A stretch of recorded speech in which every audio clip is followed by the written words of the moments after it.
kulang na lang mag-start from zero po tayo. Kasi yung nakikita po nating level ng korupsyon ay napakataas po talaga. Director Borromeo, ano yung CMPD? Construction materials price data. Yan ang nag-control ng mga presyo ng mga construction materials na ibigay na yung authority ng CMPD sa mga implementing offices sa region at sa district. At ngayon, ibinalik na natin sa central office. Ayun. Bakit niyo po binalik sa central office? Kasi mayroong mga discrepancies na, sir. Ang lalayo ng presyo. Ang nakita ho namin, yung presyo ng semento compared sa mga hardware store, mas mataas pa po. Totoo po ba to? May mga ganong pangyayari, sir. Tama ba na ang CMPD dapat mas mababa sa mabibili mo sa hardware store?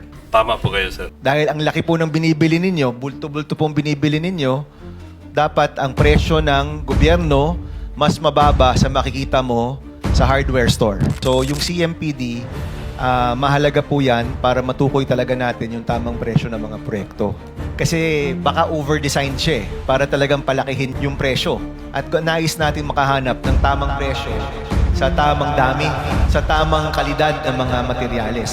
Nasa punto tayo ng DPWH, kailangan talagang kulang na lang mag-start from zero po tayo.